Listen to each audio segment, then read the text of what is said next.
Hello students, 8 class students. आज हम secularism पढ़ेंगे। इंट्रोडक्शन आप लोगों ने पढ़ा है।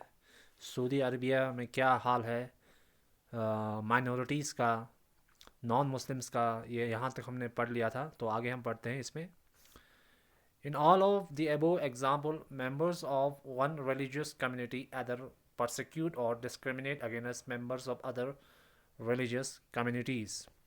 जो ऊपर दिए एग्जाम्पल्स में आप लोगों ने जाना, आप लोगों ने पहचाना कि members of one religious community either persecute or discriminate against members of other religious communities। कि एक जो member of one community, for example Saudi Arabia में जो सेकुलर स्टेट नहीं है, for example Muslims non Muslims के साथ डिस्क्रिमिनेट करते हैं सऊदी अरबिया में, क्योंकि वहाँ पर उनको फ्रीडम ऑफ रिलीजन नहीं है नॉन मुस्लिम्स को।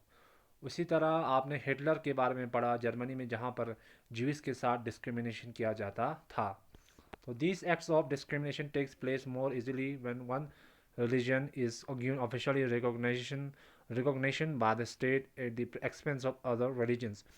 ऐसे डिस्क्रिमिनेशंस ज़्यादा उस मुल्क में होते हैं, उस कंट्री में होता है जहाँ पर स्टेट एक रिलीजन को रिकॉग्नाइज करता है एज ऑफिशियल रिलीजन स्टेट का, और उसे प्रोपगेट किया जाता है। और दूसरे रिलीजन्स के साथ इसमें क्या होता है, डिस्क्रिमिनेशन होता है। Clearly no one will wish to be discriminated against because of their religious nor dominated by other religion. ये तो क्लियर है कि कोई भी डिस्क्रिमिनेशन नहीं चाहता है कि उसके साथ डिस्क्रिमिनेशन हो, उसके साथ अनइक्वल ट्रीटमेंट हो, उसके मज़हब को लेकर, जिस कम्युनिटी से वो बिलोंग करता है उसके बेसिस पर उसके साथ डिस्क्रिमिनेशन हो, ये कोई भी नहीं चाहता। In India can state discriminate against citizens on the ground of their religion. क्या हमारे मुल्क में जो स्टेट है, सरकार, मज़हब के बेसिस पे किसी के साथ डिस्क्रिमिनेट कर सकता है? क्या हमारे कॉन्स्टिट्यूशन में ऐसा लिखा है कुछ कहीं? क्या हमारे हिंदुस्तान का, हमारे इंडिया का कोई स्टेट रिलीजन है? तो कमेंट में जवाब दीजिएगा। तो व्हाट इज सेक्युलरिज्म? सेक्युलरिज्म क्या है? In the previous chapter you read about how the Indian Constitution contains fundamental rights that protect us against state power as well as against the tyranny of the majority। In the previous chapter, जो हमने chapter पढ़ के first chapter में, उसमें हमने पढ़ा था constitution के बारे में, पढ़ा था संविधान के बारे में, पढ़ा था the supreme law of the land के बारे में पढ़ा था।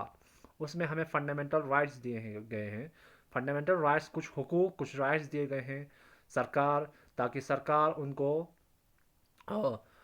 उनको वायलेट न कर पाए। For example right to life है, आपको ज़िंदगी जीने का हक है। राइट टू इक्वालिटी, आपको बराबरी का हक है। राइट टू रिलीजन, आपको मजहब बिलीफ, अपने किसी भी मजहब के बिलीफ को मानने का पूरा अधिकार है, हक है।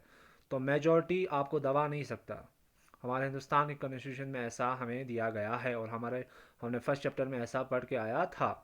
The Indian constitution allows individuals the freedom to live by their religious belief and practice as they interpret these।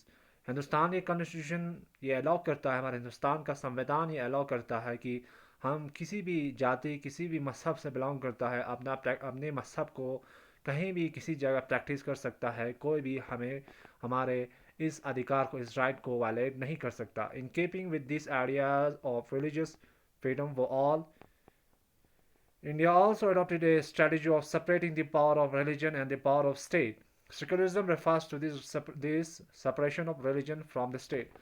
तो हिंदुस्तान में क्या है, मजहब और स्टेट जुदा है, मजहब और सरकार जुदा है। लेकिन पाकिस्तान में ऐसा नहीं है। पाकिस्तान में मजहब और स्टेट, सरकार और स्टेट जुदा नहीं है, एक साथ है। ईरान में ऐसा नहीं है।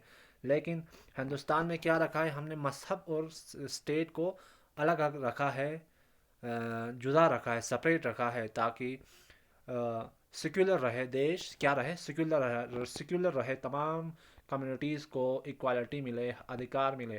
क्या अब आप लोगों से मैं सवाल पूछता हूँ कि क्या एक स्टेट, एक कंट्री को सेक्युलर होना चाहिए कि नहीं होना चाहिए? आप लोगों को सवाल पूछा जा रहा है। आप कमेंट्स में इसका आंसर दीजिएगा। मैं उम्मीद करूँगा कि आप लोग आंसर दोगे। Thank you very much.